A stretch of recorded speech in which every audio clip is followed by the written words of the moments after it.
चलिए अब डिपॉजिट के रूल्स के ऊपर कुछ प्रोविजन डिस्कस करते हैं। द कंपनी एक्सेप्टेंस और डिपॉजिट रूल्स 2014। सबसे पहले डिपॉजिट का टर्म क्या होगा, तो मिनिमम 6 महीने और मैक्सिमम 36 मंथ का डिपॉजिट होगा। लेकिन एक एक्सेप्शन है कि 6 महीने से कम लेकिन मिनिमम 3 महीने का डिपॉजिट कंपनी ले सकती है शॉर्ट टर्म के लिए। लेकिन वो मैक्सिमम कितना होगा, वो deposit 10% of paid up capital freezer security premium से ज़्यादा नहीं हो सकता। और कोई भी डिपॉजिट रीपेबल ऑन डिमांड नहीं हो सकता। अगला पॉइंट, डिपॉजिट जॉइंट नेम से ले सकते हैं लेकिन मैक्सिमम 3 लोग जॉइंट डिपॉजिटर बन सकते हैं। अगला पॉइंट, डिपॉजिट की लिमिट अगले चार्ट में पढ़ेंगे हम लोग। आगे बढ़ते हैं। Rate of interest and brokerage, deposit के ऊपर जो कंपनी ब्याज देती है या जो ब्रोकरेज देती है ब्रोकर्स को, वो कितना होगा।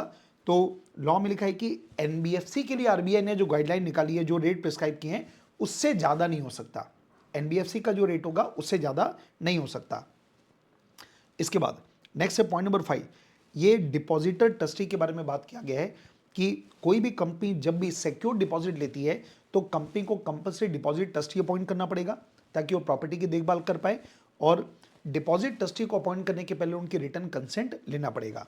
और इसके लिए डिपॉजिट ट्रस्ट डीड बनती है, उसका फॉर्म नंबर है DPT 2।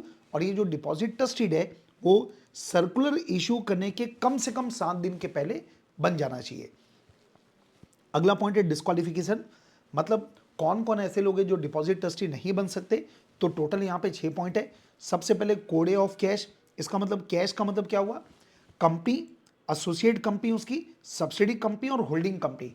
मतलब कोई भी कंपनी या उसकी एसोसिएट या सब्सिडी या उस होल्डिंग कंपनी के 4 लोगों को आप ट्रस्टी अपॉइंट नहीं कर पाओगे। वो 4 कौन है, K for KMP, O for officer, D for director, E for employ.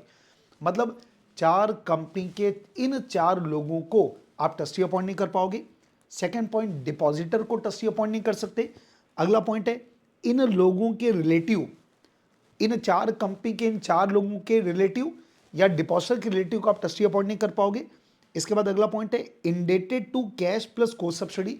इसका मतलब क्या हुआ, जो कंपनी ट्रस्टी अपॉइंट करी है, कंपनी का इंडेटेड मतलब क्या हो गया, डेटर। तो कंपनी अपने डेटर को ट्रस्टी अपॉइंट नहीं कर पाएगी, या कंपनी की एसोसिएट कंपनी के डेटर को आप ट्रस्टी अपॉइंट नहीं कर पाओगे, या कंपनी की सब्सिडी या कंपनी की होल्डिंग, इनके डेटर को आप ट्रस्टी अपॉइंट नहीं कर पाओगे, या हमारी कंपनी की जो होल्डिंग की जो दूसरी सब्सिडी है जिनको बोलेंगे को सब्सिडी, तो उन को सब्सिडी के डेटर को भी हम ट्रस्टी अपॉइंट नहीं कर पाएंगे।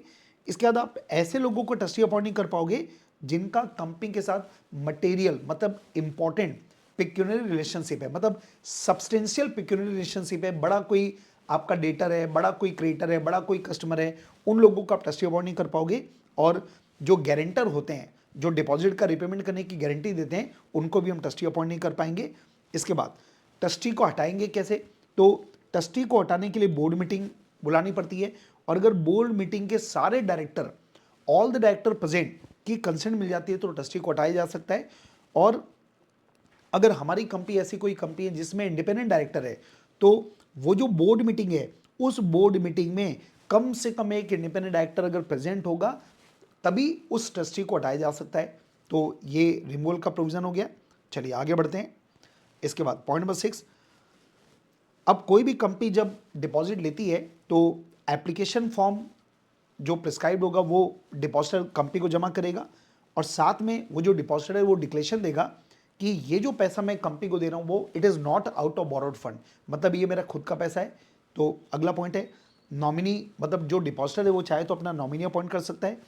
अगला पॉइंट है डिपॉजिट रिसीट, इसका मतलब क्या हुआ, कंपनी को जिस दिन कैश मिला या जिस दिन डिपॉजिटर का चेक रिलाइज हुआ उसके 21 दिन के अंदर कंपनी डिपॉजिट रिसीट डिपॉजिटर को देगी, और वो जो डिपॉजिट रिसीट है उसमें कंपनी का ऑथराइज ऑफिसर साइन करेगा।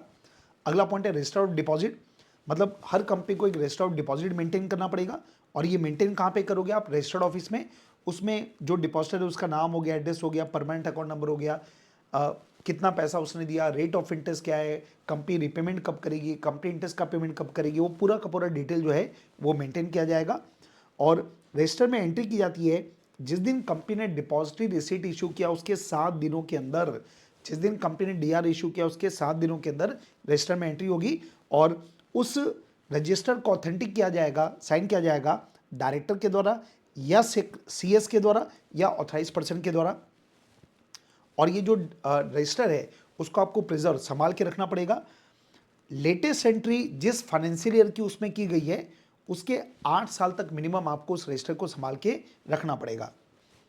अगला पॉइंट है प्री मैच्योर रिपेमेंट, मतलब मान लो डिपॉजिटर ने पैसा 3 साल के लिए दिया था, तो क्या वो 2 साल के बाद अपना पैसा वापस मांग सकता है? प्री मैच्योर हो सकता है क्या? तो लिखा है लॉ में कि on the request of depositor, अगर डिपॉजिटर कंपनी को रिक्वेस्ट करे, और वो रिक्वेस्ट कब कर सकता है? 6 महीने के बाद, लेकिन मैच्योरिटी डेट के पहले, मतलब 6 महीने के पहले आपको पैसा नहीं मिल सकता। तो 6 महीने खत्म होने के बाद लेकिन मैच्योरिटी डेट के पहले आप अपने प्री मैच्योर के लिए कंपनी को रिक्वेस्ट करो, तो कंपनी क्या करेगा, जितना ब्याज आपको मिलना चाहिए था उसमें 1% काट लेगा, पेनाल्टी के रूप में 1% काट दिया जाएगा। और जब ये कैलकुलेशन किया जाता है 1% डिडक्ट करने का, तो उस केस में अगर 6 महीने उससे ज़्यादा का पीरियड है तो उसको राउंड ऑफ 1 साल में करेंगे, और 6 महीने से कम का पीरियड होगा तो it will be ignored. Next अगला पॉइंट है return of deposit in form number DPT 3। Her company को हर साल 30 जून तक, हर कंपनी को हर साल 30 जून तक आरओसी के पास एक रिटर्न फाइल करना पड़ता है, उसको बोलते हैं रिटर्न ऑफ डिपॉजिट, और इसका फॉर्म नंबर है डीपीटी 3। और उस डीपीटी 3 को पहले तो ऑडिट कराना पड़ेगा, और ये डिक्लेरेशन देना पड़ेगा, जो ऑडिटर है वो डिक्लेरेशन देगा कि जो भी इंफॉर्मेशन दिया गया है वो बिल्कुल सही है, वो इंफॉर्मेशन मतलब डिक्लेरेशन एक देना पड़ेगा। और इसमें जो इंफॉर्मेशन होती है वो होती है एज ऑन 31 मार्च। तो कुल मिला के 31 मार्च के डेट की जो इंफॉर्मेशन है डिपॉजिट के बारे में, वो डीपीटी 3 के रूप में आपको आरओसी को हर साल जमा करना पड़ेगा अप टू 30 जून। इसके बाद 12 नंबर का पॉइंट है no right to alter terms and condition which is prejudicial to the depositor, मतलब कोई भी कंपनी डिपॉजिट में ऐसी कोई टर्म्स एंड कंडीशन चेंज नहीं कर सकती बाद में जो कि डिपॉजिटर के लिए नुकसानदायक है। अगला पॉइंट है disclosure in financial statement in notes, तो हर साल जो फाइनेंशियल स्टेटमेंट बनता है उसके नोट्स में आपको डिस्क्लोज करना पड़ेगा। पब्लिक कंपनी को डिस्क्लोज करना पड़ता है, अगर उसने डायरेक्टर से कोई पैसा लिया तो कितना लिया वो बताएगा, और प्राइवेट कंपनी अपने डायरेक्टर या उनके रिलेटिव से जो पैसा लिया है उनको नोट्स में डिस्क्लोज करना पड़ेगा। और लास्ट पॉइंट है पिनल इंटरेस्ट, अगर डिपॉजिट ओवरड्यू हो गया, मतलब कंपनी ने डिले कर दिया, तो उस केस में ओवरड्यू पीरियड जो है उसमें 18% परिणाम का जो इंटरेस्ट है वो कंपनी पे करती है। अब लास्ट पॉइंट हम लोग लेते हैं डिपॉजिट का लिमिट, कि एक कंपनी कितना डिपॉजिट ले सकती है। तो कंपनी को 6 भागों में बांटा गया है, 3 पॉइंट पब्लिक कंपनी के और 3 पॉइंट प्राइवेट कंपनी के बारे में।